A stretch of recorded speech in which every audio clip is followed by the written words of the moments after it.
बिस्मिल्लाहिर्रहमानिर्रहीम, अस्सलाम वालेकुम। लाइव में डॉक्टर शाहिद मसूद के साथ मैं हूँ सुमेरा सलीम। नाज़रीन, भारत की जानिब से पानी छोड़ने के बाद दरिया रावी, चनाब और सतलुज में शदीद सैलाबी सूरत हाल के बाइस तबाही मच गई है। बंद टूटने से कई बस्तियाँ भी डूब गई, जबकि लाखों अफराद मुतासिर हो गए हैं और हज़ारों अफराद को रेस्क्यू भी कर लिया गया है। जबकि सैलाबी सूरत हाल में 22 अफराद जाँ भाग, जबकि मुतअद्दिद लापता हैं। दूसरी जानिब पाकिस्तान तहरीक इंसाफ के चेयरमैन बैरिस्टर गौहर अली साहब ने 4 कायमा कमेटियों से इस्तीफा दे दिया है। इसके अलावा भी दीगर मौज़ूआत पर आज हम गुफ्तगू करेंगे। स्टूडियो में हमारे साथ मौजूद हैं डॉक्टर शाहिद मसूद। अस्सलाम वालेकुम डॉक्टर साहब। वालेकुम जी, आपको डॉक्टर साहब, पंजाब में सैलाबी सूरत हाल से तबाही मच गई है। कई बंद टूटने से बस्तियां भी डूब गई हैं, जबकि हज़ारों अफराद को अब तक रेस्क्यू किया जा चुका है। मुतअद्दिद लापता भी हैं।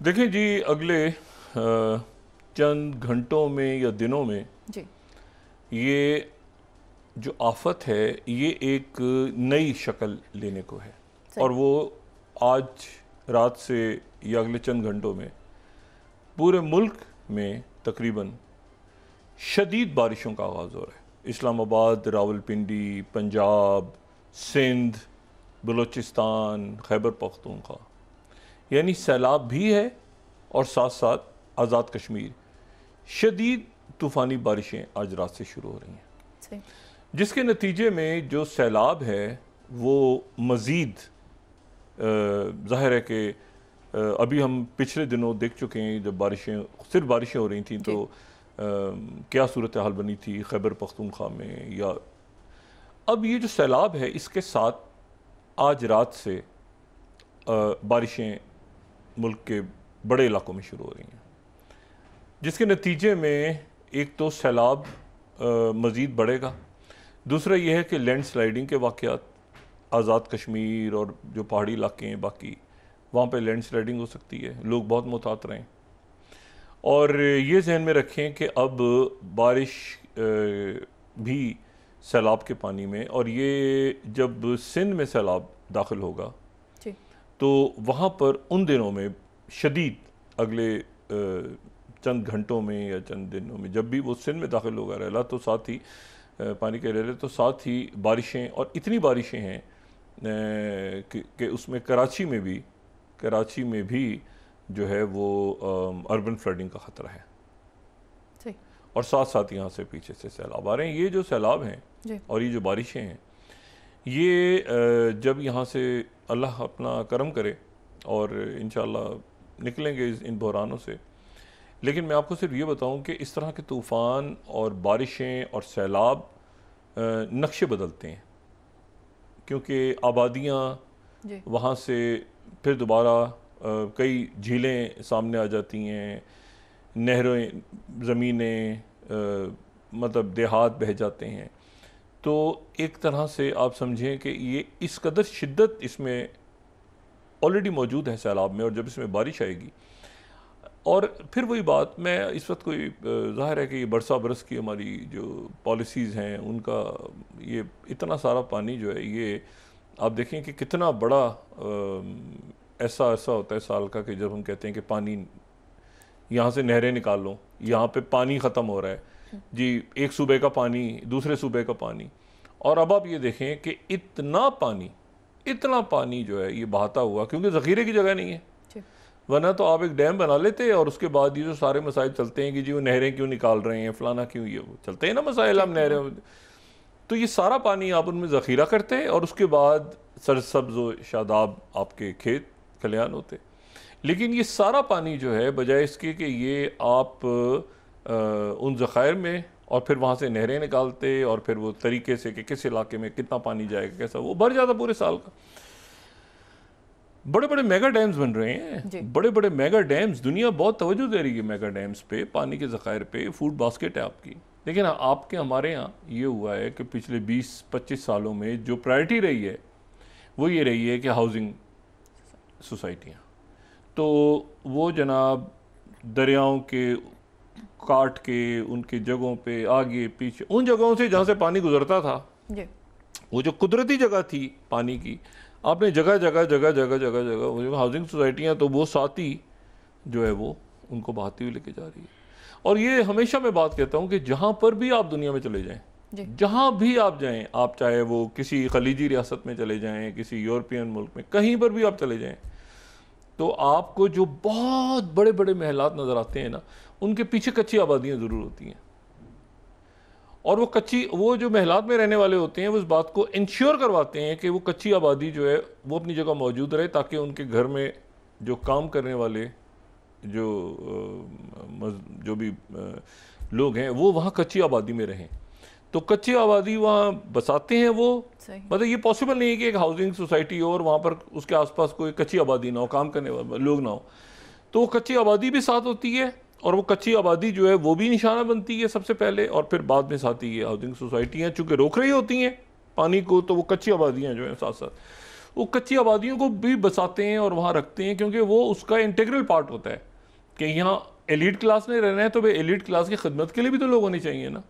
तो वो खिदमत के लिए जो लोग हैं उनको वहाँ पे कच्ची आबादी को बचा कर कहा जाता है कि तुम्हें कोई नहीं हाथ लगाएगा, तुम यहाँ बताओ बस ये सारी जगह घेर लो और यहाँ पे बैठ जाओ। कोई नाले के गेट, कोई किसी ने झुग्गी बनाई हुई है, किसी ने होटल बना लिया, किसी ने कुछ कर लिया, क्योंकि काम है साथ ही, जो उधर हाउसिंग सोसाइटी में जाते हैं तो कोई मेहनत मजदूरी करते हैं अपनी। तो ये पूरा का पूरा जो एक है ना, ये आप समझें कि पिछले 25 सालों में, यानी आप ये सदी शुरू हो रही है और आपके यहाँ ये इलीगल हाउसिंग सोसाइटियों का, और फिर उसमें अरबों खरबों रुपया जो है वो कोई सोसाइटियाँ बनी, कुछ फ्रॉड हुआ, क्या हुआ, इजाज़तनामे किसने दिए, वो सारे जो मैं कहता हूँ ना कंक्रीट के जंगल, यानी आपने जो सब जंगल थे उन्हें ख़त्म करके फिर कंक्रीट के जंगल खड़े कर दिए, और उसका नतीजा ये निकला कि वो लेकिन अब पहली दफ़ा ये हो रहा है कि हाउसिंग सोसाइटियों में पानी दाखिल हो रहा है तो लोग उसको ज़्यादा नोटिस कर रहे हैं। वो ये भूल गए हैं कि उनके साथ जो कच्ची आबादियाँ जो उन्होंने ही बसा के रखी हुई थी, ताकि वो उनके यहाँ काम करें आके, जो मेहनत मजदूरी करने वाले उनके घर पे, उनके ख़ानदान, उनके बच्चे बच्चियाँ, वो सारे तो वो बहते जा रहे हैं। लेकिन अब इधर चूँकि प्रॉब्लम आई है तो ज़्यादा, और अब तो मैंने आपसे कहा ना कि ये अब एक जब इस आफत से निकल जाते हैं, मैं उम्मीद करता हूँ कि इसके बाद कोई लॉन्ग टर्म पॉलिसी शायद बनाएं, या फिर हो सकता है अल्ले तल्लों में लग जाएँ जो हमेशा हम करते हैं। लेकिन अब मेरा ख्याल है कि शायद ऐसा वक्त आ गया है, क्योंकि देखें जो फूड बास्केट है मुल्कों के लिए, फूड बास्केट कितनी इंपॉर्टेंट। डैम्स आप देखें अफ्रीका के अंदर, आप इथोपिया के डैम से लेके आप ये ब्रह्मपुत्रा के ऊपर जो चाइना के इलाके में जो डैम बन रहे हैं वहाँ तक देखें, यहाँ पर मतलब डैम्स एक ऐसी जगह है जहाँ पर आपके पास कुदरत की तरफ से पानी है, और आप उसको, आप ज़रा जाए ना, ज़रा जो मुल्क सहरा में है, पूरा जो ये जो अरब ममालिक हैं सारे, इराक से लेके सीरिया और आपका जो है ये पूरा जो अरब पेनिनसुला है, ये सारा मोहताज है पानी के लिए, फ़लस्तीनी इलाकों तक, जॉर्डन तक, ये सारा का सारा इलाका जो है, दजला और फरात और ये सारे, ये मोहताज हैं तुर्किया के, क्योंकि वहाँ से पानी शुरू वहाँ से होते हैं दरिया, और फिर दरिया जो है वो बहते बहते बहते बहते, जैसे इनके पास ऑयल है बहुत से अरब ममालिक के पास, और तुर्किया के पास जो है वो पानी है, और मुआहदे हैं मुख्तलिफ, ठीक है ना, कि वो पानी यहाँ से आएगा तो दजला फरात फिर यहाँ से बहेंगे, फिर ये फ़लस्तीनी इलाकों में जाएंगे, फिर शाम में जाएंगे, फिर उन आबादियों को। तो बात सारी ये है कि ये अब, और ये लेबनान तक, बात सारी ये है कि इसमें जो है ये तो अब बड़ी बुनियादी बात है। 60 की दहाई में देखें, जब आपके अंदर एक था, यानी लोगों में एक कहीं 60 की दहाई तक तो बहुत था कि इन चीज़ों के ऊपर बहुत ध्यान देना है, ये तो बड़ी बुनियादी चीज़ें हैं भाई, डैम बनाओ, ये करो। उसके बाद वो सारा फिर सियासत की नज़र हो गया, और उसके बाद आप बहस हो रही है, सेमिनार्स हो रहे हैं, मतलब इस मुल्क में जो है वो गुर्बत के ऊपर 5 स्टार होटलों में सेमिनार होते हैं कि गुर्बत को कैसे ख़त्म करना चाहिए, 5 स्टार होटल के अंदर सेमिनार होते हैं। तो बात यह है कि जब वो इतने दहाइयों तक आपने प्लानिंग नहीं की, और अचानक जनाब आबी ज़खायर होने चाहिए, तो ये होने चाहिए, तो वो कॉन्फ्रेंस होगी, तो ये क्लाइमेट चेंज के ऊपर डिस्कशंस होंगे, फ़लाँ होंगे, दिमागना होंगे, वो पैसा दो, ये फंड करो, फ़लाँ करो, और ये गुरबा जितने हैं और रज़ाकार हैं और बाकी जो सिक्योरिटी फोर्सेस के लोग हैं, और सबसे बढ़ के तो वहाँ अपनी, अब देखें ना, अब क्या इस वक्त क्या हो रहा है, अपने इलाके खाली कर दो। ओ भाई, खाली करके कहाँ जाओ जी? इलाकों में सैर बजाए जा रहे हैं कि आप अपनी आबादियाँ खाली कर दें। अब वो अपने घर खाली करके घरों से क्या निकालें, मतलब क्या अपने सारा सामान सर पे रखें और बाहर निकल जाएं? कहाँ? दूसरी जगह जाएं तो वहाँ पे वो पता चला वहाँ पर भी नहीं जा सकते। तीसरी मतलब है कि आबादियाँ खाली कर दें। तो मैं सिर्फ ये कह रहा हूँ कि अल्लाह ताला अपना करम करे, क्योंकि बारिशें अब साथ ऐड होने जा रही हैं आज रात से, अल्लाह अपना करम करे। लेकिन ये है कि अब इसके ऊपर क्या बात की जाए कि वो है ना कि ज़ालिमों की अजब मंतक है, ज़ालिमों की अजब मंतक है कि आसमानों से अजाब आते हैं और अपने आमाल का सब बारे गिरा अपने अल्लाह पे डालाते हैं। तो ये है कि बस कुदरती आफत है और ये और वो, और अपने जो अमाल हैं वो उसके ऊपर किसी ने दुआ है हमारी, अल्लाह ताला इससे इन आफतों से निकाले। NDMA के लोग, रज़ाकार, सिक्योरिटी फोर्सेस, ये जो खाना पहुंचा रहे हैं रज़ाकार, बाकी जो तंजीम, लोग सारे परेशान हाल हैं, अल्लाह ताला सबके ऊपर। और लोग सबसे बढ़ के तो एक दूसरे की मदद कर रहे हैं। अब देखिए इन हालात में भी कोई रस्सा फेंक रहा है, कोई किसी को निकाल रहा है, कोई खाना पहुंचा रहा है, कोई जिसके मतलब जिसके पास जो भी कुछ है, लोगों की जानें भी जा रही हैं दूसरों को बचाते हुए। लेकिन ये है कि बस अल्लाह ताला अपना करम करे। और फिर इसके ऊपर बात वो ये सारी कि हम अभी 2022 में तो निकले हैं इतने बड़े सैलाब से, तो दुनिया के हालात, दुनिया की मईशत, दुनिया की इकॉनमीज रिसेशन में जा रही हैं। ये हमें चीज़ें, हम खर्चे हमारे देखें कैसे हैं, खर्चे कैसे हैं हमारे। आप ज़रा पिछले साल 2 साल के ज़रा खर्चे देखें। तो बहरहाल ये है कि अब दुआ है अल्लाह ताला से कि अल्लाह ताला अपना करम करे। और ये 2-3 दिन बस लोगों ने मुहतात इसलिए रहना है कि सैलाब के साथ साथ बारिशें आ रही हैं, तो बस जो है ना वो बस होता है ना कि मतलब इधर उधर निकलें, एक जगह पर बैठ के ज़रा देखें हालात को कि हालात किस तरफ जाते हैं, और कोशिश करें कि किसी ऐसी जगह शिफ्ट हो जाएं अगर हो सकते हैं कि जहाँ पर जो ज़रा ऊंचाई की जगह हो, अगर कोई जान पहचान के लोग हैं, कोई रिश्तेदार हैं जहाँ पे। लेकिन चूँकि बारिशें तो कुछ इलाकों में हो रही हैं, सैलाब कुछ इलाकों में है, तो इन दिनों में ज़रा अपने आप को सेफ करें, पहाड़ी इलाकों से दूर रहें। जो वहाँ पे रहते हैं वो तो रहते हैं, लेकिन पता जो घूमने जा रहे हैं तो लैंड स्लाइडिंग हो रही है बारिश की वजह से, तो ये लोग ज़रा एहतियात करें।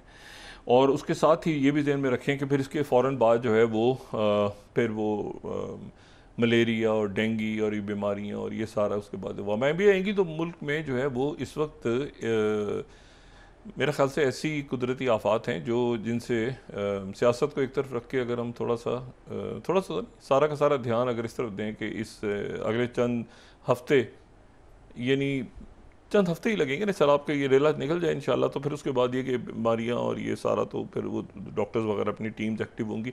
लेकिन ये सैलाब से और बारिशों से हम निकल जाएं जो एक साथ आ रहे हैं। तो अच्छा, इसमें जो है अब और क्या कुछ हो रहा है, ये तो उस कुदरत की तरफ से है, लेकिन और बहुत कुछ हो रहा है, बहुत सारे इवेंट्स हैं। आज रात को जो भारतीय वज़ीर आज़म हैं नरेंद्र मोदी, यहाँ से हम शुरू करते हैं और फिर ज़रा एक चक्कर लगा के पूरे खत्ते का और दुनिया का तेज़ी के साथ वापस आते हैं और देखते हैं कि ऐसे क्या इवेंट्स हैं जो इन्हीं दिनों में हो रहे हैं और इंतहाई अहम हो रहे हैं और हालात के बिगाड़ का सबब बन रहे हैं। ये बिगड़ रहे हैं पूरी दुनिया के हालात, मईशत, ट्रैवलिंग, जॉब लॉसेस, मतलब बहुत कुछ एक साथ हो रहा है। तो लोगों को तैयार रहना चाहिए इसके लिए कि ये आगे आने वाले दिनों में जो हालात पैदा हो रहे हैं वो क्या हैं। अगर आप इंटरनेशनल मामलात पे नज़र नहीं रखेंगे तो आपको पता नहीं चलेगा कि वीज़े, एयरलाइंस, कहाँ पे क्या हालात हैं, क्या क्या सूरत हाल बन रही है।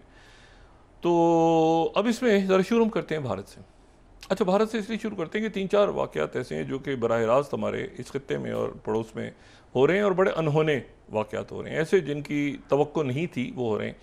आज रात को भारतीय वज़ीर आज़म नरेंद्र मोदी जो हैं वो जापान रवाना हो रहे हैं और 2 दिन उनका जापान में क़याम होगा और उसके बाद वो चले जाएंगे शंघाई कॉरपोरेशन ऑर्गेनाइजेशन के इजलास में शिरकत के लिए चाइना। 31 तारीख को चाइना पहुंचेंगे। चाइना में उनकी शी जिनपिंग से बोला, उसी दिन 31 तारीख को ही वहाँ पे शंघाई कॉरपोरेशन ऑर्गेनाइजेशन के तमाम मेंबरान मौजूद होंगे। लेकिन वहाँ जाने से पहले जो मामला अटका हुआ है वो अटका हुआ है इंडियन प्राइम मिनिस्टर मोदी सरकार का अटका हुआ है वो प्रेसिडेंट ट्रंप के साथ। और उसमें शिद्दत इसलिए आ गई है कि एक तो उनके जो पीटर नेवारो जो कि एडवाइज़र हैं प्रेसिडेंट ट्रंप के, उन्होंने यूक्रेन की जंग को मूडीज़ वॉर कह दिया है। उन्होंने कहा ये यूक्रेन की जंग नहीं है, ये मोदी की जंग है। मतलब उन्होंने इसको लेबल कर दिया है। एक नाम ऐसा होता है ना, बाज़ आप कहते हैं कि यार एक मिनट ज़रा एक नया, उन्होंने कहा यूक्रेन जंग नहीं है, ये मूडीज़ वॉर है। ये मोदी की लड़ाई है, जो मोदी जो है वो मतलब मोदी इज वॉर का नाम दिया। अच्छा, ये जो है मैं यहाँ पर जो है वो कोट कर रहा हूँ ब्लूमबर्ग 7 के Navarro calls Ukraine Modi's war over Russian oil buying. ये एक लफ्ज़ है जो उनके एडवाइज़र ने जो कि ट्रंप के बड़े करीबी दोस्त भी हैं, तो उन्होंने जो पीटर नेवारो हैं, उन्होंने ये कहा है कि ये जो है ये मोदीज वॉर है। सही। अच्छा, फिर दूसरे जो उनके, अच्छा इसी को फिर टाइम्स ऑफ इंडिया को कोट करें 9th, it's Modi's war, Donald Trump's adviser Peter Navarro makes startling remark on Ukraine targets India over Russian oil. तो ये उनके एक बहुत इम्पॉर्टेंट जो उनके एडवाइज़र हैं, उन्होंने इसको मोदीज वॉर का नाम दे दिया है। ठीक है। अच्छा, अब ये जो है इसके ऊपर, और ये तमाम जगह पे, साउथ चाइना मॉर्निंग पोस्ट देखें 12th, तो India that never jabs India again over Russian oil cause Ukraine Modi's war. Modi, NDTV 11 Modi's war. ठीक है, मतलब उसको एक नाम होता है ना, वो कह रहे हैं ये मोदी वॉर है। BBC 10th, Trump adviser calls Ukraine conflict Modi's war. मतलब मोदी, ये मोदी की जंग, उसको एक नाम दे दिया, ये मोदीज वॉर है। ये किसी की जंग नहीं है, ना नेटो की है ना अमेरिका की, ये मोदीज वॉर है जो यूक्रेन और रशिया की जंग है। अच्छा, अब इसमें जो एक बात और इसमें हुई है साथ ही कि ये तो अभी यहाँ पर इन्होंने ये मोदीज वॉर बात की। दूसरे जो उनके एडवाइज़र हैं, ये उनके ये टैरिफ्स को और सारे जो मामलात को देख रहे हैं, केविन हैसेट। तो केविन हैसेट जो हैं वो ये कह रहे हैं कि अगर इंडिया पीछे नहीं हुआ तो ये भूल जाएंगे ट्रम्प पीछे होगा किसी तरह। ट्रम्प पीछे नहीं होगा, इंडिया को ही पीछे होना है। और मैं यहाँ पे कोट कर रहा हूँ 15th times of India, if India don't bulge Trump won't need it. ठीक है, इंडियाज ये जो है वो अच्छा, उसके बाद जो है वो कह रहे हैं इंडिया टुडे में भी इसी तरह से कि इंडिया डोंट बल्ज, तो वो भी नहीं हटेंगे। अच्छा, यानी इसका मतलब ये हुआ कि न्यू इंडियन एक्सप्रेस ने फिर दोनों को जोड़ दिए, मोदीज वॉर।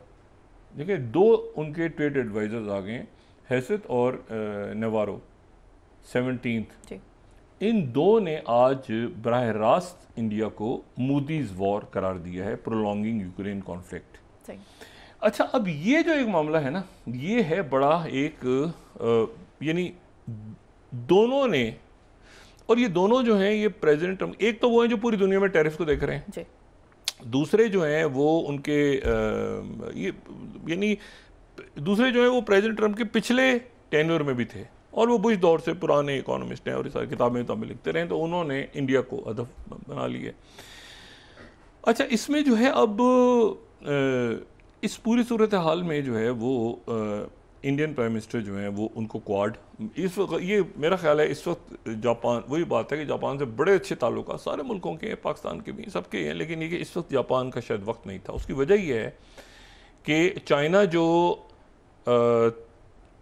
3 तारीख को जो विक्ट्री डे मना रहा है चाइना, बहुत बड़ी परेड जो हो रही है, यानी आप देखें ना 31 और 1 को तो SCO समिट है, उससे पहले 29 और 30 को 2 दिन जो है, आज 28 गुजर गई, तो 29 और 30 को वो जापान में होंगे इंडियन प्राइम मिनिस्टर मोदी, और वहाँ पे जापान के अंदर होंगे और वो क्वाड और इसके ऊपर वो बात बाकी, लेकिन ये क्वाड का कोई लफ्ज़ ही नहीं, बहरहाल चलें, वो चाइना के अगेंस्ट जो अलायंस बन रहा है उसकी मीटिंग अटेंड करेंगे, और उसके बाद जो है वो और बाकी ट्रेड एग्रीमेंट्स वगैरह होंगे, लेकिन क्वाड का चूंकि लफ्ज़ इन्होंने इस्तेमाल कर लिया तो इसलिए इस मौके पर, और फिर उसके बाद वो जाएंगे वहाँ से चाइना SCO समिट में, और 2 दिन वहाँ रह के उसके बाद अभी तक जो इतलात हैं वो और फाइनल हो गई हैं इतलात, ये फाइनल है। और बात बड़ी अहम है, अब जो मैं बात कहने जा रहा हूँ वो ये है कि जो वो 31 और 1 तारीख को SCO समिट के इजलास में शरीक होंगे। 31 तारीख को ही उनकी प्रीमियर शी जिनपिंग से मुलाकात हुई, शी जिनपिंग की सबसे मुलाकात हो रही होगी, थोड़ी थोड़ी देर के लिए इनसे भी होगी, लेकिन फिर उसके बाद बहुत से SCO के रहनुमा जो हैं वो वापस चले जाएंगे अपने अपने मुल्कों में, और कुछ ऐसे रहनुमा हैं जो रुक जाएंगे और कुछ नए जो वहाँ चाइना पहुँच जाएंगे।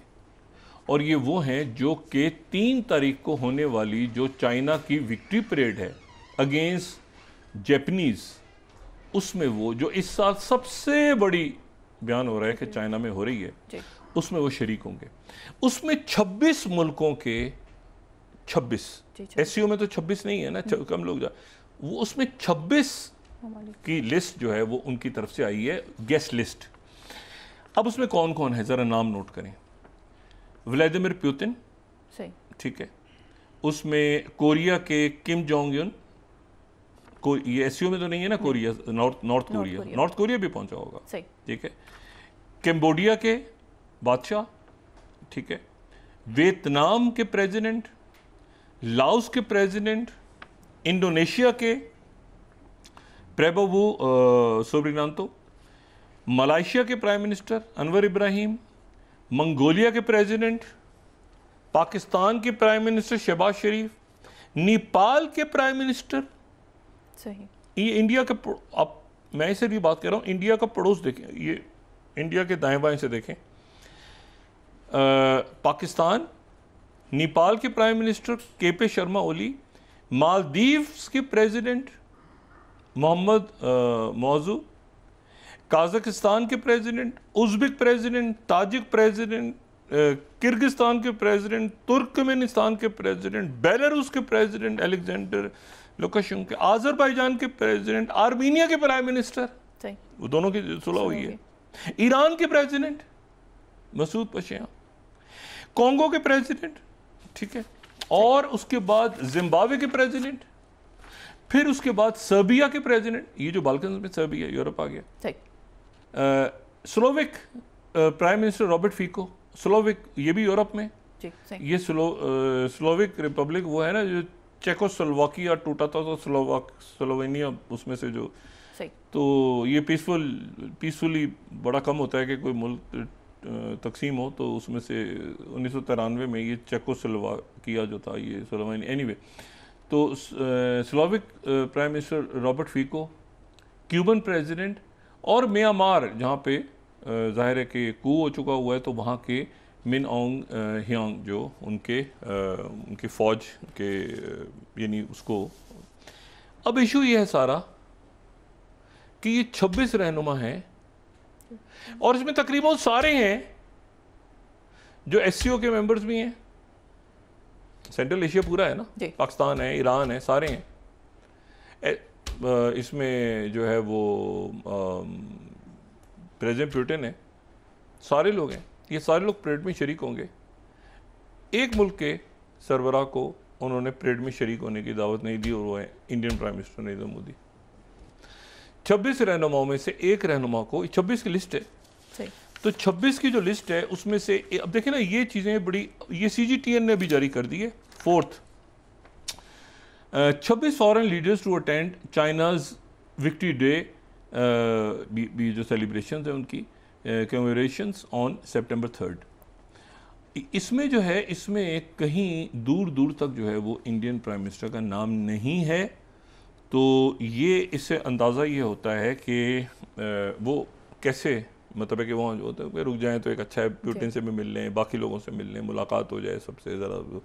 इंडियन प्राइम मिनिस्टर मोदी जो है वो, मतलब आज़रबाईजान भी है, तो ये भी सारे मुल्कों से गपशप हो जाए सारी, तो नहीं, वो इंडियन प्राइम मिनिस्टर मोदी को परेड तक नहीं लेके जा रहे जी, एससीओ तक ले जाने के बाद अब वापस जाएं उसमें ईरान, पाकिस्तान, आर्मीनिया, आज़रबाईजान, पूरा सेंट्रल एशिया, प्यूटिन, शुमाली कोरिया, आगे पीछे ना, और पूरा का पूरा आसियान।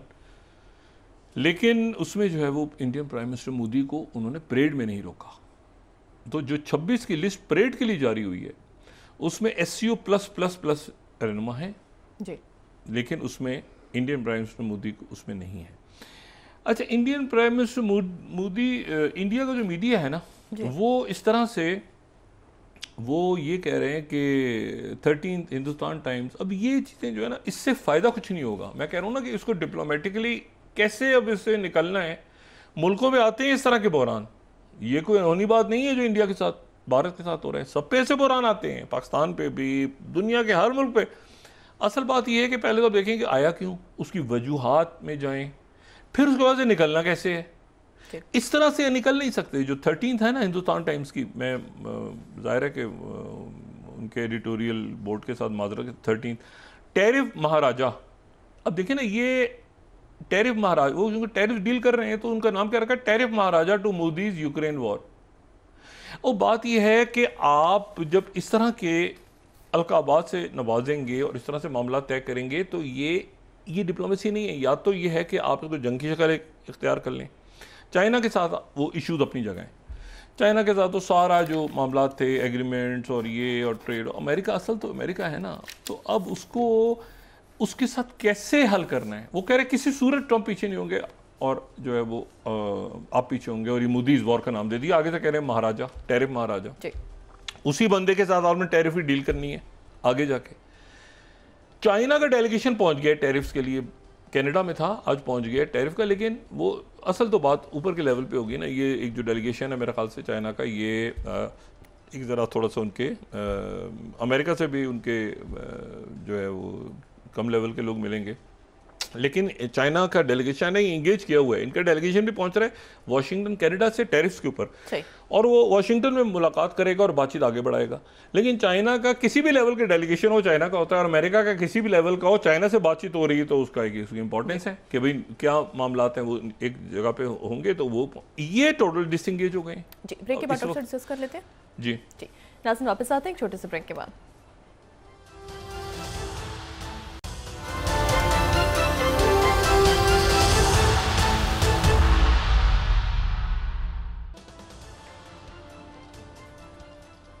वेलकम बैक नाज़रीन। डॉक्टर साहब, पाकिस्तान तहरीक-ए-इंसाफ के चेयरमैन बैरिस्टर गौहर साहब ने 4 कायमा कमेटियों से भी मुस्ताफ़ी हो गए हैं। अच्छा, ये यहाँ से अब ये सारी दुनिया का जो जहन है इस वक्त चला गया, जो एससीओ समिट जी, और उसमें इसी दौरान जो है ये टैरिफ्स के जो इफ़ेक्ट्स आते रहेंगे, और जो वहाँ पर premier Xi, Putin, North Korea, Iran, Pakistan, Central Asia पूरा, ठीक है ना, और ग्लोबल साउथ का आज उन्होंने ख़ास तौर पे चाइना ने कहा कि ये जो लिस्ट है, ये 26 लोगों की लिस्ट, अगर हम उनके उस पर चले जाएं, 30 सेकंड देखें ना, state council republic of China, 26 leaders to attend China's victory day commemorations on September 3rd।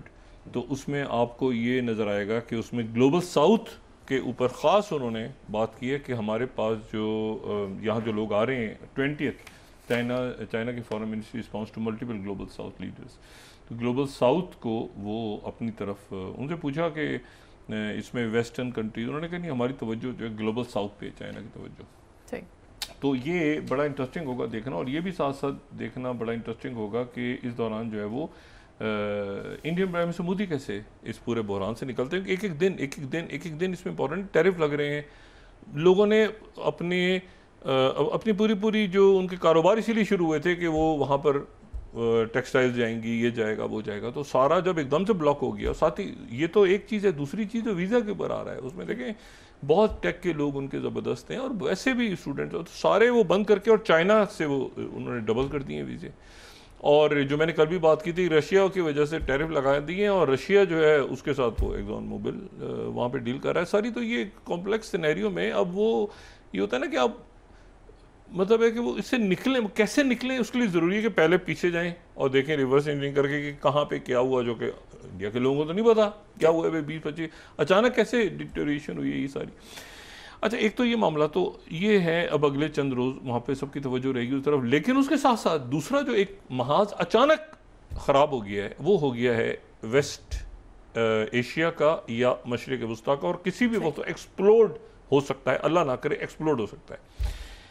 यानी वो आप समझ रहे हैं कि जैसे अलाव बन के पूरे रीजन में फैल सकती है जंग, अल्लाह ना करे, लेकिन इम्कानात उसके बढ़ रहे हैं। क्योंकि कल जो प्रेसिडेंट ट्रंप ने कहा कि मैं बहुत बड़ी मीटिंग करने जा रहा हूँ, गज़ा के ऊपर फैसला करूँगा, वो मीटिंग जो थी वो बहुत ही छोटी हुई, यानी उसकी जो उसका लेवल था वो बहुत छोटा था।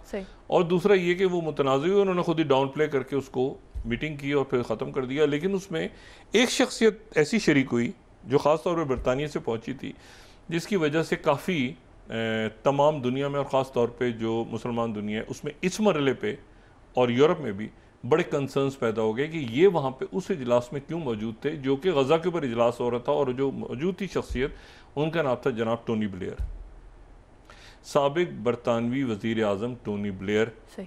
अच्छा, ये ज़हन में रखें कि टोनी ब्लेयर जो हैं वो इंतहाई मुतनाज़ हो चुके हैं। वो जब इराक़ की जंग थी उस ज़माने में ही, यानी इनको मैं ये BBC 33 अगर दिखाऊं, ये जनवरी 2003, तो BBC ने उस वक्त ये कहा था द US पुडल, ये BBC उन्हीं का अपना नशरियाती अदारा।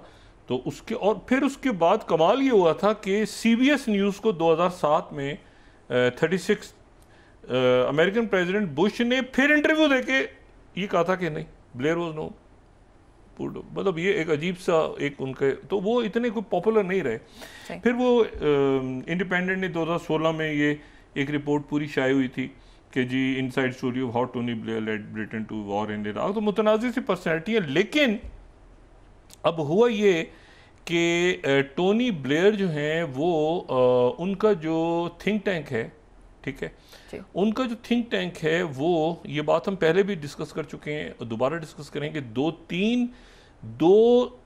तीन अदारे जो हैं वो इंतहाई मुतनाज़े हैं। उसमें एक टोनी ब्लेयर का थिंक टैंक, ठीक है, टोनी ब्लेयर इंस्टीट्यूट TBI के नाम से जो काम करता है, और फॉर ग्लोबल चेंज, एक ये बहुत मुतनाज़े है।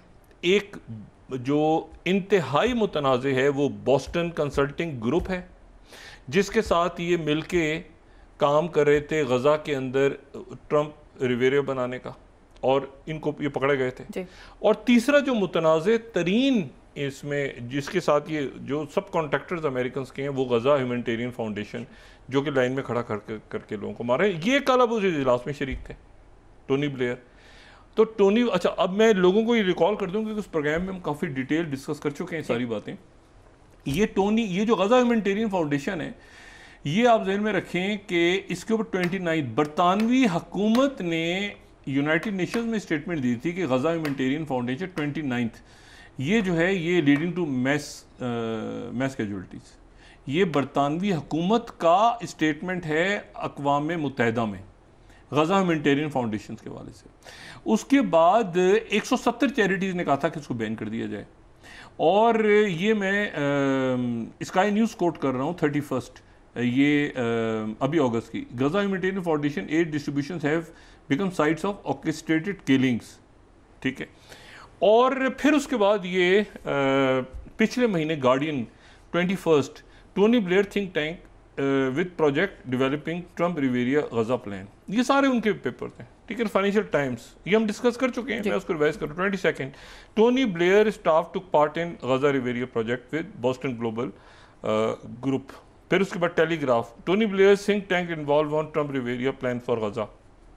और Boston consulting group 24 Washington Post apologise किया था इन्होंने कि ये जो है ये गज़ा से फिर अलग होने का इन्होंने ऐलान कर दिया था, लेकिन पता नहीं है या नहीं। अब जो खबर है, अच्छा फिर CBS न्यूज़ 26 आई विटनेसेस से कि अमेरिकन सब contractors at Gaza aid sites fired at Palestinians. तो ये सारा हम इसको डिस्कस भी कर चुके हैं, और उसके बाद ये सारी जो है ये बात भी हो चुकी है, सब कुछ हो चुका है। अब जनाब ये कल जो है वो टोनी ब्लेयर उस मीटिंग में शरीक हैं, जो मीटिंग वहाँ पर हो रही है और गज़ा के फ्यूचर प्लान के हवाले से हो रही है, और उसको डाउन प्ले कर दिया क्योंकि टोनी ब्लेयर का क्या काम था, टोनी ब्लेयर पहुँचे हुए थे।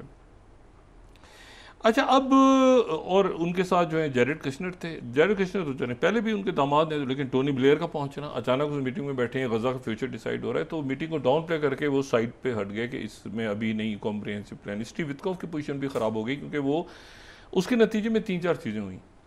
एक तो ये हुआ है कि जो मैं कह रहा हूँ ना कि सूरत हाल बिगाड़ की तरफ जा रही है, क्योंकि वो प्लान ही नहीं सामने आ रहा कि वो 60 दिन का है। कतर जो है और सऊदी अरेबिया, सारे मुल्क और पूरा OIC और रशिया और चाइना इंडोर्स कर चुके हैं प्लान को। आपने 60 दिन का मानना है, 60 दिन का माने आपने एक साथ, तो अब वो एकदम से खामोशी छा गई। उस मीटिंग को ही उन्होंने डिसोन कर दिया क्योंकि मीटिंग इतनी कंट्रोवर्शियल हुई है कि उस मीटिंग को वो गायब कर, उन्होंने कहा ही नहीं कि ये मीटिंग कोई हुई है, क्योंकि उसमें अचानक जो है ये टाइम्स ऑफ इसराइल ने खबर दे दी 25 कि Blair and Kushner joint Trump Gaza meeting 25। अब ब्लेयर कहाँ से आ गए इसमें? तो ब्लेयर का तो थिंक टैंक इन्वॉल्व है उसमें, खुद बरतानवी मीडिया के मुताबिक। तो ब्लेयर साहब के खुद ही टाइम्स ऑफ इसराइल ने खबर दी, तो साथ ही ऑफिशियल्स ने कहा सिंपल पॉलिसी सेशन हुआ है, कोई हमने खास इसमें गजा के फ्यूचर में बात नहीं की। तो फिर क्या बात की है टोनी ब्लेयर? और आपने पहले अनाउंस कर दिया कि वो तो गजा के ऊपर सारा हम डिस्कस करें। अब उसके बाद ये मामला एक सकूच आ गया। अब जनाब बीच में 2-3 वाक़यात ऐसे हैं जो जिसकी वजह से मुझे इस बात का खदशा है कि ये एक्सप्लोड होने वाली हैं चीज़ें। एक तो ये है कि जो वज़ीर आज़म कतर और उनके वली अहद हैं मोहम्मद बिन अब्दुर्रहमान थानी, जो बड़े अरसे से बड़ा दिन का कलीदी किरदार है, वो मिस्र में है आज, वो इजिप्ट में है। और मैं यहाँ पे इसको उन्होंने 7.5 बिलियन इन्वेस्टमेंट पैकेज अनाउंस किए उन्होंने गज़ा के फ़लस्तीनियों के लिए, और रिजेक्ट कर दिया किसी सूरत के वहाँ पर जो है वो यहाँ पे डिस्प्लेसमेंट का तो सवाल ही पैदा नहीं होता। और काफ़ी डिटेल उन्होंने वहाँ पर ये बात की है कि किसी सूरत डिस्प्लेसमेंट का तो सवाल ही पैदा नहीं होता, और फ़लस्तीनी अपनी जगह पे रहेंगे, और जो वहाँ के इजिप्ट के जो हैं वज़ीर आज़म, उनके साथ उनकी मुलाकात हुई है वगैरह वगैरह। लेकिन अब ये इसमें इनपुट जो है ये सिक्योरिटी सोर्सेज का है अमेरिका की। वो ये कह रहे हैं कि सैकड़ों या हज़ारों की तादाद में इस पूरे अरसे में जो ट्रक्स आ रहे हैं जा रहे हैं, यूनाइटेड नेशंस के आ रहे हैं जा रहे हैं, आ रहे हैं जा रहे हैं, बहुत बड़ी तादाद में फ़लस्तीनी जो हैं वो तैयार हो चुके हैं इसराइल के साथ एक बड़ी जंग लड़ने के लिए। और उनकी ट्रेनिंग जो है वो ये इल्ज़ाम लगा रहे हैं अभी तक, लेकिन सिक्योरिटी सोर्सेज से चुके लगा रहे हैं, वो कह रहे हैं कि ये इजिप्ट में हुआ है और इनको बाकी अरब मुल्कों ने भी यहाँ पे खामोशी से एक पूरी फोर्स तैयार कर ली है जो एंटर हो रही है, वहाँ से ज़ख्मियों को निकाल के, बहुत से लोगों को निकाल के उनको रिप्लेस कर रही है कि अगर इसराइल की फ़ौज बढ़ती है तो यहाँ पे ये सैकड़ों की तादाद में यहाँ पे ट्रेन हो रही है। अच्छा, वो ये उन्होंने ये कहा है ख़बर में कि ये गज़ा वॉर ख़त्म होने के बाद इजिप्ट ट्रेन कर रहा है फ़लस्तीनियों को, लेकिन उसके साथ ये भी लिखा है उसमें कि अगर किसी वक्त की बात नहीं भी होती, जंग ख़त्म नहीं होती, तो शायद वो वैसे ही ट्रेन हो चुके हैं, वो अंदर दाखिल हो जाएं।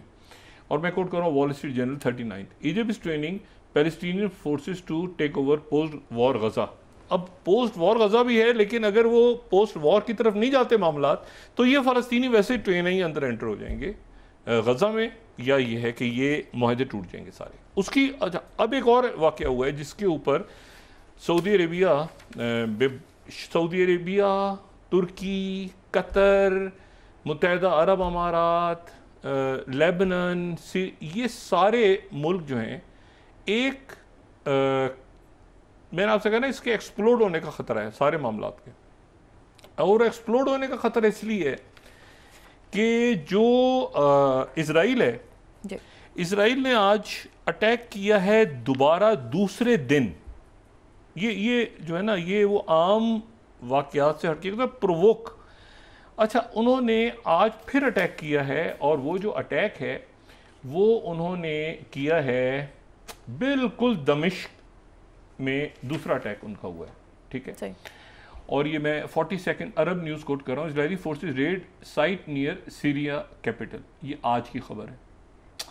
अच्छा, और इसके ऊपर जो है वो जाहिर है कि टर्की में भी बड़ा कंसर्न है, और टर्की 46 तुर्की जो है वो कह रहा है Syria's effort to keep its unity, क्योंकि वहाँ पर ये इतलात आ रही हैं कि वो जो एक तो जो तुर्की में थे पार्लिमानी सियासत में, वो तो चले गए, जो दूसरे वो SDF वाले थे उनको शायद दोबारा कोई फाइनेंस कर रहा है, तो ये सीरिया के अंदर दोबारा तोड़ फोड़ की और खाना जंगी की कोशिश हो रही है। तो वहाँ से 44 देखें डेली सभा, तुर्की endorses all steps by Damascus for unity, वो देख रहे हैं कि ये जो है ये अटैक। अच्छा, अब अटैक की वजह क्या बता रहे हैं, ये सऊदी अरब का मीडिया बता रहा है। 45 इजरायली मिनिस्टर सेज, अब ये वो सीरिया है जिसकी मुलाकात अहमद शरा करवा रहे हैं, अहमद शरा के साथ करवा रहे हैं, अहमद शरा की मुलाकात हो रही है ट्रम्प से। सही। उसके बारे में वो क्या कह रहे हैं Israeli minister, operating in all combat zone after report of raid in Damascus. Damascus में रेड हुआ है तो ठीक है, हमने किया, हम सारे कम्बैट जोन में कर रहे हैं। अब ये वो चीज़ होती है ना एक्सप्लोजन की तरफ जाने वाली, क्योंकि इसको सऊदी अरेबिया, ये वो अहमद शराह हैं जिनकी मुलाकात तुर्किया, और उस वक्त जब मुलाकात हो रही थी तो उन्होंने बात की थी कि वो तैयब उर्दगन भी थे, और ये सारे मुल्क देख रहे हैं। अच्छा, ये तैयार हैं, ये ज़हन में रखें। इसमें ईरान, इसमें चूंकि वो लेबनान भी होल्ड पे चला गया है, वो हिजबुल्लाह ने हथियार वगैरह अभी नहीं डाल रहे, वो सारे के सारे होल्ड पे इस वक्त के। ये क्या अब क्या होता है गज़ा में, वो एंटर होते हैं आज तो फिर दोबारा फाके से जो है वो उनकी जाने गई। लेकिन इशू ये है कि इस पूरे रीजन में अभी जो मैं बात कर रहा हूँ, तो फिर जनाब हुतीज़ ने बेंगोरियन जो एयरपोर्ट है उसको तकरीबन फिर जो काम शुरू हुआ था उन्होंने फिर उड़ाया, फिर फ्लाइटें रुक गई वहाँ पे, फिर मिसाइल दागती हैं, और जवाब में इसराइल ने जो अटैक कर दिया है फिर यमन के ऊपर। और यमन पे जब अटैक किया है तो उस वक्त उनके जो लीडर हैं अंसारुल्लाह के, वो उस वक्त एक तकरीब से ख़िताब करते बिल्कुल पास आके जो है वो वेपन गिरा इसराइल का, तो जवाब में उन्होंने दाग दिया और वो उधर से दाग दिए बहुत सारे मिसाइल। और अब आज उन्होंने कहा है कि हम पहली दफ़ा उन्होंने बात की है हुतीज़ ने कि अब जो हमारा नया वेपन इस्तेमाल होगा वो इससे पहले हमने इस्तेमाल नहीं किया, यानी फ़र्स्ट टाइम हम वो वेपन अब इस्तेमाल करने जा रहे हैं अगेंस्ट इसराइल जो इससे पहले जंग में हमने इस्तेमाल नहीं किया, अब वो हम इस्तेमाल करने जा रहे हैं। और हम पहले से दुनिया को भी वार्न कर रहे हैं, इसराइल को भी वार्न कर रहे हैं कि ये जो है ये फ़र्स्ट टाइम हमारा यूज़ होगा। तो अब मामला ये है कि ये, और ये मैं 50th कोट कर रहा हूँ कि escalation with new weapon, Newsweek ने भी, न्यूज़ वीक ब्रेक कर रहा है, Houthis threaten escalation with new weapon. अब जो होगी ना ये होगा ये नए लेवल पे। उन्होंने कहा कि क्योंकि हमारे लीडर को इन्होंने एक हमला करके यहाँ पे जो है वो कत्ल करने की कोशिश की है, तो अब जो अटैक होगा उसमें एक ऐसा वेपन यूज़ करेंगे हुतीज़ जो हमने इससे पहले नहीं किया। तो एस्केलेशन की तरफ जा रही है। सीरिया एक्सप्लोर हो रहा है, गज़ा अपनी जगह मौजूद है, लेबनान अनसर्टन है, जॉर्डन, ये सारे मुल्क जो साथ साथ हैं, इजिप्ट, ये यहाँ पर कतर के वली अहद और अमीर पहुँचे हुए हैं। वो जो बड़ी मीटिंग, लार्ज मीटिंग होनी थी वो नहीं हो पाई, उसकी जगह टोनी ब्लेयर पहुँच गए। टोनी ब्लेयर कहाँ से आ गए भाई, या तो अरब ममालिक सारे आते, टोनी ब्लेयर को बुला लिया, उसके नतीजे में मामला और ख़राब हैं। और ये जो है अब इसमें मुझे ये सिर्फ ये देखना है कि ये जो प्रोवोक कर रहा है इस वक्त नेतन्याहू डेमास्कस को, देखें डेमास्कस पे ईरान, और एक तो बशार अल असद के जाने के बाद ईरान के खदशात थे लेकिन वो फिर ठीक हो गए थे। दूसरा ये आपको पता है कि सीरिया की जो डेमास्कस जो है उसको फिर वो तातस की बेसिस सारी उनके पास चली गई थी। लेकिन जो इशू है वो ये है कि जो डेमास्कस की, सीरिया की जो करेंसी है वो रशिया में प्रिंट हो रही है। रशिया और सीरिया इतने करीब आ चुके हैं दोबारा, वो था ना कि बशार अल असद के बाद शायद वो ताल्लुकात वो इतने करीब हैं कि उनकी करेंसी वहाँ प्रिंट हो रही है इस पर, इसीलिए उन्होंने जीरोज़ को हटा के डिवैल्यूएट की अपनी करेंसी वगैरह। अब इशू ये सारा कि इसमें Türkiye, Iran, Saudi Arabia, UAE, Qatar, फिर ये दुरूज़ों के साथ जो शरारत की, फिर ये नेतन्याहू, लेबनान सर्टन नहीं है, सीरिया, जॉर्डन, तो ये मुल्क कोई अकेला नहीं है इस वक्त, ये ज़हन में रखें। इस वक्त सारे मुल्क एक साथ हैं और सब ये देख चुके हैं कि हुतीज़ ने और ईरान ने क्या किया है। जो मैं पहले भी बात कर रहा था ना कि अब ईरान ने किया है तो सीरिया, अहमद शरा, एक इंटरनल प्रेशर है ना कि भाई आपके रोज़, और सऊदी अरेबिया का मीडिया कोट कर रहा है, अरब मीडिया। तो बात सारी ये है कि अब इसमें हमारी दुआ है कि ये चीज़ें एक्सकेलेट ना हो। ठीक है, आज भी वहाँ पे उन्होंने अटैक किया, अंदर तो खैर जाने की वो शायद जसारत वो ना करें मौसूफ, क्योंकि ये जो नेतन्याहू है। लेकिन इशू सारा ये है कि वो बातें वही हो रही हैं कि जी आप यहाँ से जगह खाली करें, दूसरी जगह शिफ्ट हो जाएं, वो उधर से वो फ़ौजें इकट्ठी हो रही हैं, उधर से फ़लस्तीनी ग्रुप इकट्ठे हो रहे हैं, उधर से अहमद शरा पे प्रेशर है कि ये डेमास्कस पे क्यों अटैक कर रहा है बार बार, दुरूस पे नहीं, डेमास्कस, और कह रहा है कम्बैट जोन, डेमास्कस हमारा कम्बैट जोन है। तो अब इशू ये है कि इसमें जो है ये आने वाले चंद दिन पाकिस्तान के लिए भी बहुत बड़े इम्तिहान, ख़ित्ते के लिए भी बड़े इम्तिहान, और पूरी दुनिया के लिए भी बड़े इम्तिहान। और इस दुआ के साथ कि अल्लाह ताला अच्छी ख़बरें, खैरियत की ख़बरें लेकर आए, सबका जानो माल महफूज रहे और दुनिया किसी बेहतरी की तरफ जाए। लेकिन आज के दिन मुल्क से लेके रीजन से लेके दुनिया तक बहुत ज़्यादा बेयकीनी और एक जिसे कहना चाहिए ना इंतहाई कशीदा होती खबरें हैं जो परेशान कौन है। जी बहुत शुक्रिया डॉक्टर साहब। नाज़रीन, इसके साथ ही आज का प्रोग्राम अपने इख्तिताम को पहुंचा। मुझे सुमेरा सलीम को इजाज़त दीजिए। अल्लाह ने के बाद जी डॉक्टर साहब। अपना दोस्तों रिश्तेदारों को के लूँगा। सब ख्याल रखिएगा। अल्लाह हाफ़िज़।